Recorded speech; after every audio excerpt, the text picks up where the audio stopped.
Nah, pada hari ini kita akan ngobrol-ngobrol dengan tema pinjam aman di libur Lebaran. Kami sudah terhubung dengan Mas Ken Henderson, perencana keuangan. Halo, selamat sore Mas Ken, apa kabar? Halo, selamat sore. Kabar baik. Oke, Mas Ken, biasanya kan menjelang liburan banyak nih kebutuhan-kebutuhan. Nah, tapi ternyata THR nggak cukup, kemudian gaji bulanan yang dapat juga nggak cukup. Nah, salah satu yang dilakukan akhirnya minjem aja deh. Nah, pertanyaannya sebetulnya boleh nggak sih ini mengajukan pinjaman gitu untuk memenuhi kebutuhan Lebaran yang sifatnya konsumtif? Sebaiknya sebenarnya jangan. Sebenarnya ya, sebaiknya jangan. Karena kalau konsumtif itu kan berarti setelah kita pakai ya itu kita harus bekerja untuk bayar pokoknya plus bunganya gitu ya. Sedangkan Mhm. kalau kita ngomongin untuk sampai ke titik nol aja berarti kita masih bayar bunganya dulu, dari bunga bayar pokok baru ke titik nol. Belum ngomongin nabung lagi nanti investasi itu jadi jauh banget. Oke, jadi memang jadi jawabannya jangan ya, apalagi ini hal-hal yang bersifat konsumtif. Nah, kalau kepepet nih gimana nih Mas Ken? Kan untuk menutupi kebutuhan lebaran misalkan beli kue, kemudian ngirim-ngirim hampers, bahkan beli baju baru nih. Tapi kalau THR tadi nggak cukup, kemudian gaji bulanan juga nggak cukup. Nah, lebih baik nih jadinya mendingan berhutang atau ya udah deh pakai dana darurat aja nih.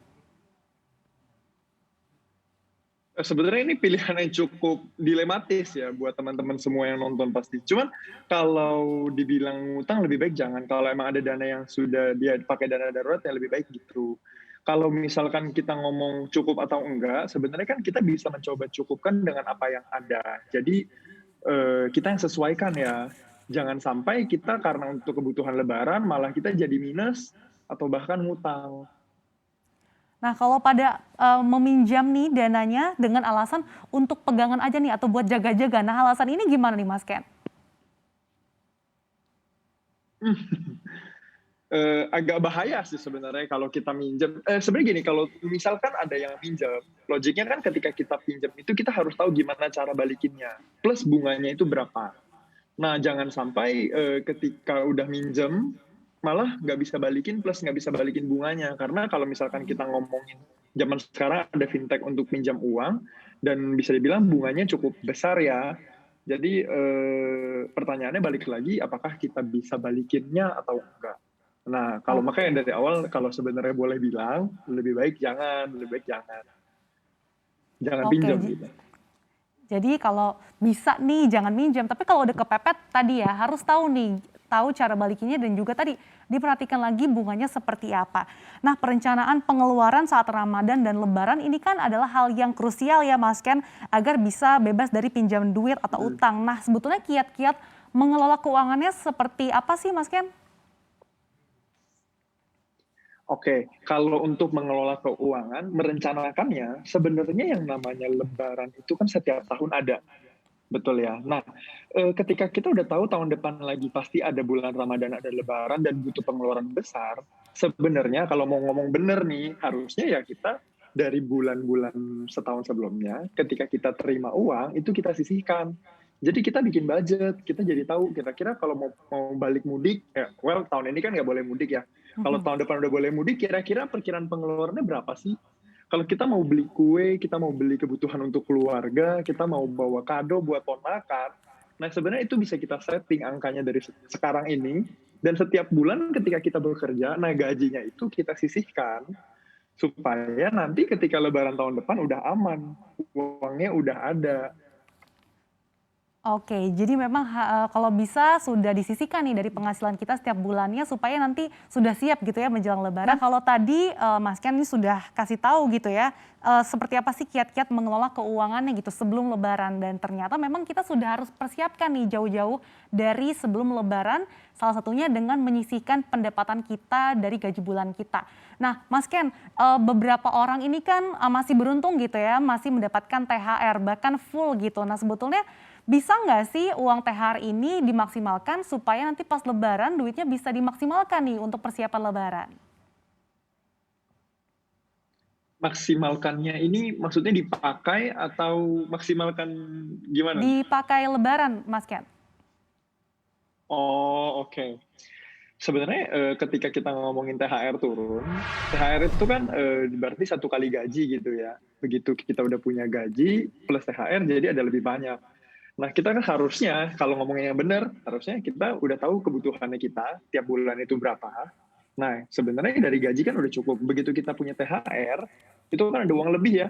Ketika ada uang Mhm. lebih, oke kita budgetin nih, mana yang memang kita pakai buat, kebutuhan lebaran. Beli baju baru, beli apapun gitu ya untuk keluarga. Nah, kita budgetin, kita mau berapa nih maksimalnya, berapa persen, let's say 30%. Berarti kan masih ada 70% yang bisa kita pakai gitu. Atau malah bisa jadi ketika kita udah hitung-hitung dari gaji kita kan bisa tiap orang beda ya gajinya. Nah, ternyata kepake nih 70%. Oke, kepake buat 70% untuk kebutuhan lebaran, berarti ada sisa 30%-nya nih. Nah, 30% ini yang kita pakai untuk tabungan, bahkan bisa kita investasiin. Intinya Mhm. adalah di-budgetin. Kita list down dulu nih, oke kita butuh apa aja. Karena yang sering kali kejadian adalah ketika orang terima duit, dia ngerasa, oh ini duit banyak bisa buat beli apa aja yang gue pengen. Nah, nggak Mhm. heran ketika dia beli semua yang dia mau, duitnya habis, dia baru ngerasa kayak, kok THR kayaknya cuma lewat doang ya. Nah, itu dia tadi tuh Mas Ken, tantangannya kalau sudah terima duit ini kan, serasanya bisa beli apa aja gitu ya. Nah, ini kiat-kiat untuk mengerem kebutuhannya sendiri seperti apa sih Mas? Biar kita nggak berutang gitu? Nah, sebenarnya untuk ngerem, kita harus berpikir sebelum pengen beli barang, kita mikir deh, sebenarnya ini kita pengen atau kita butuh. Kalau yang saya pribadi pakai, ketika saya pengen beli sesuatu, saya belajar untuk menunda paling ya 1 bulan lah. Saya coba tunda atau enggak 2 minggu lah.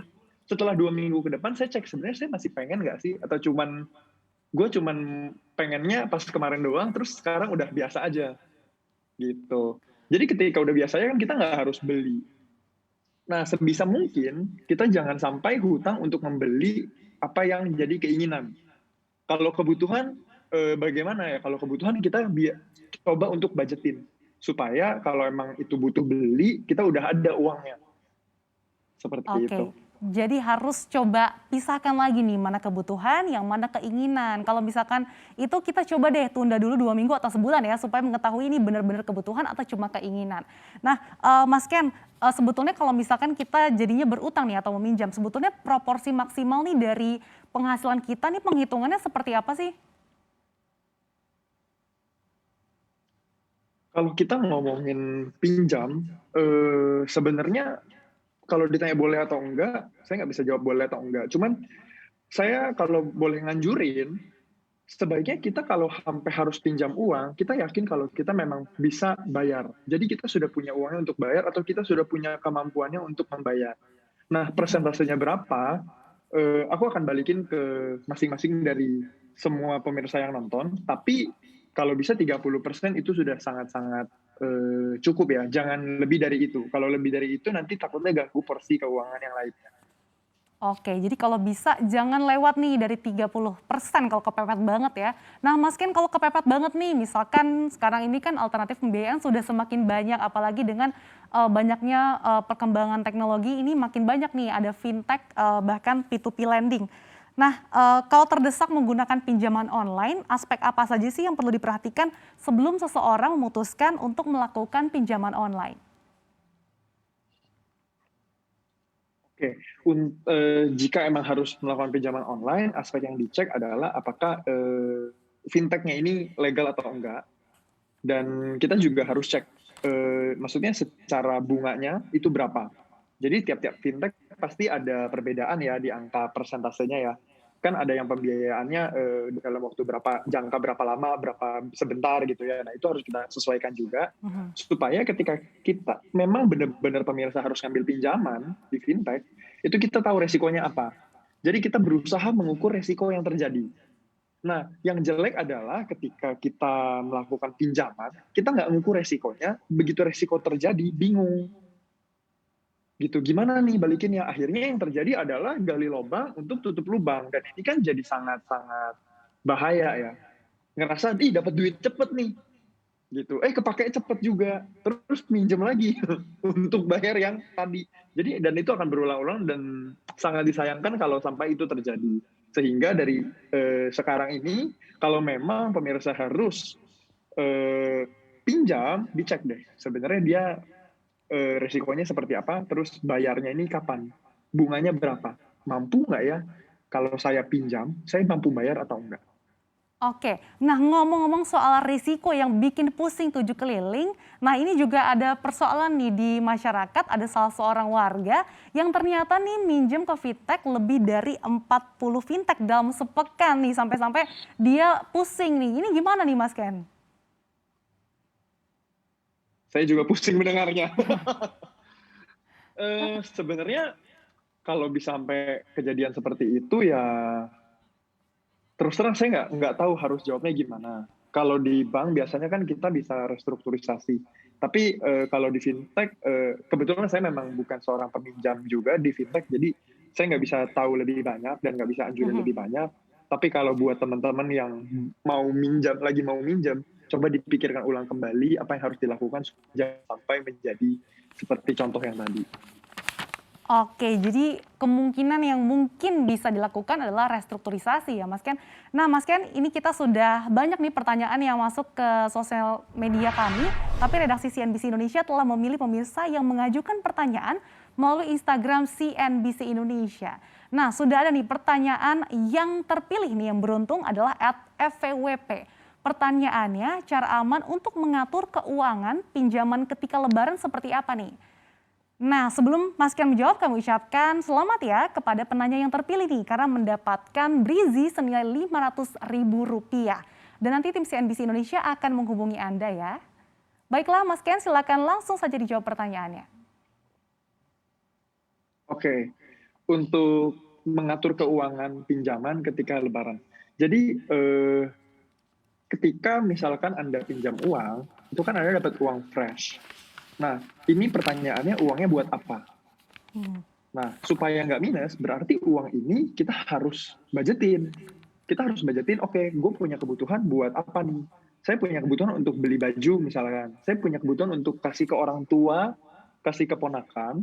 Nah, sehingga ketika kita udah bagi, tadi beli baju, kasih ke orang tua, kasih ke ponakan. Nah, ini dananya berapa aja ya? Kalau bisa kita jangan boros-boros amat gitu kan. Sehingga ketika udah waktunya jatuh tempo, kita punya dana untuk kita bayar dan lunasi. Oke, jadi memang dilihat lagi nih kemampuan bayarnya yang tadi ya Mas Ken.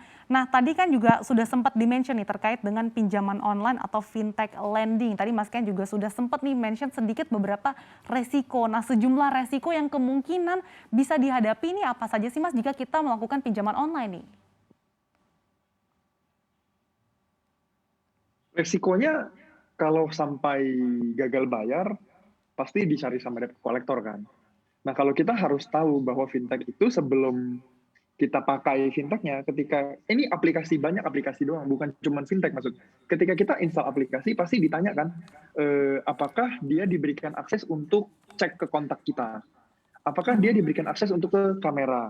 Nah, ini kan semua aplikasi pasti ada aksesnya gitu loh, ada izinnya, izin untuk boleh nggak nih dikasih akses.